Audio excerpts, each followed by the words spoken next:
اس لیے ہمارے جو بچے لوگوں کو مسجدوں میں بلا کر سنت سکھاتے ہیں، میری دعائیں ان کے ساتھ، میری ساری ہمدردیاں ان کے ساتھ ہیں۔ ایک تلوار سے سارے فیصلے نہیں ہوتے، جب حملہ تلوار سے ہوگا تبھی تلوار کام آئے گی، لیکن جب حملہ قلم سے ہو تو تلوار رکھ کے قلم اٹھانا ہوگا۔ جب اکیلا حملہ عالم دین حملہ کر رہا تھا تو بچانے کے لیے سعد اللہ فاضل سامنے آئے، بچانے کے لیے شیخ اہل سنت سامنے آئے، مناظرہ ہوا۔ لیکن جب جاہل جماعت بنا کے آنے لگے تو عالم جائے گا مقابلے کے لیے۔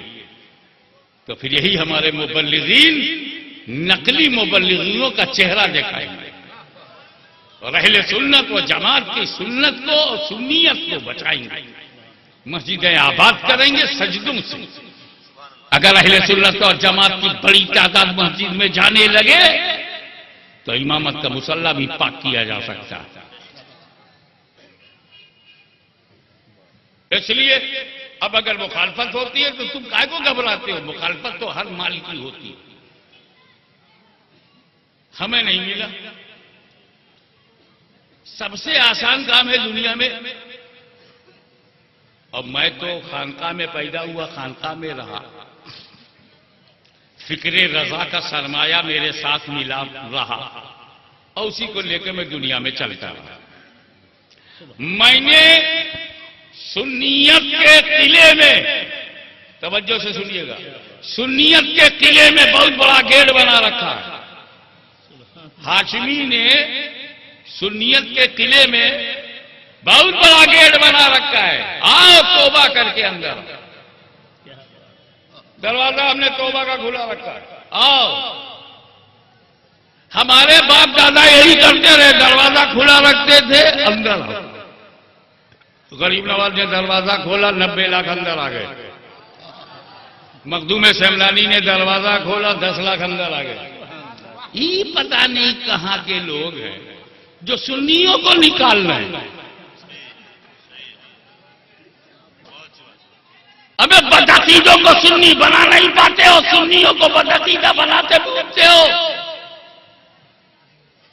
اگر اندر آنے کے لیے کوئی دروازہ نہیں رکھا، کیوں نہیں رکھا؟ اب بھگانے کے لیے بہت بڑا گیٹ بنا لیا۔ فلانا شیخ الحدیث سنیوں کا ہے، نہیں سنی نہیں ہے۔ وہ فلانے مبلغ نہیں سنی نہیں ہے۔ کتنے سنی ہے انڈیا میں؟ صرف 2.5 سنی ہے۔ ابے تم کہاں کا مال ہو؟ توبہ کا دروازہ بند کرنے کا نہ آپ کو حق ہے، اللہ چھوٹی موٹی باتوں پر اسلام و سنیت سے نکالنے کا کوئی شرعی حق ہے۔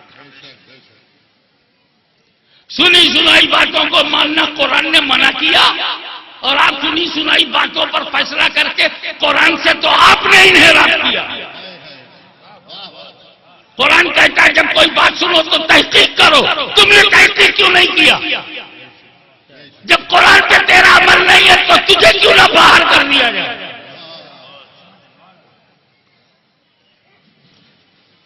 کانا پھوسی منع ہے، سنی سنی باتوں پہ فیصلہ کرنا سنی سنائی پر منع ہے، ظن و گمان اور اندازے پر بات کرنا منع ہے۔ بعض ظن گناہ ہے، قرآن میں ہے۔ بعض ظن اسم سے اسم گناہ ہے، بدگمانی حرام ہے۔ ہم سے ہمارے مرید نے کہا ہے نا، جبریل امین نے نہیں کہا۔ کیا مرید جھوٹا نہیں ہو سکتا؟ پوسٹ مارٹم کیا کرو جب کسی عالم دین کے خلاف کوئی بات کرے، تم سے پوچھو۔ کسی کو حق نہیں ہے کہ سنی سنی باتوں، سنی سنائی باتوں پر علامہ مدنی میاں، علامہ گھری میاں یا کسی بھی سنی عالم کے خلاف لفظ بولنا۔ تم کون ہوتے ہو مولانا الیاس قادری کے خلاف بولنے والے؟ کیا ثبوت ہے تمہارے پاس؟ کون سا عمل ان کا ہے جس نے دین و سنیت سے انہیں نکالا ہو؟ اگر اللہ اس کے رسول نے نہیں نکالا تو تم کون ہو؟ نکالنے والے. ثبوت دو. مجھے جو کہنا تھا تم نے کہا, میں نے کبھی صفائی نہیں دی کیونکہ میں سمجھ رہا تھا یہ آخرت کا سرمایہ ہے. لیکن اگر کسی اور عالم دین کو کہو گے, چاہے وہ مولانا ظہیر الدین خان صاحب ہو, چاہے مولانا الیاس قادری ہو, ہم آپ سے ثبوت مانگیں گے. یہ لمبی داڑھی, یہ تقوی, یہ عدل اس لیے دیکھا جاتا ہے کہ یہ تو سننے لائق ہے بھی کہ نہیں. بات بعد میں تحقیق ہوگی, پہلے تیرا ہی حساب ہوگا. فاسق مولن کی دی ہوئی خبر پر عالم دین کی توہین کرنا شرم نہیں آتی؟ خدا کے سامنے جب مسجد میں کھڑے ہوتے ہو تو کہتے ہو پیچھے اس امام کے منہ میرا ترو کعبہ شریف کے پیچھے بڑے بڑے سیٹ ہو, بڑے بڑے تم متولی ہو, ٹرسٹی ہو, مگر جماعت میں بولتے کیا ہو؟ پیچھے اس امام کے.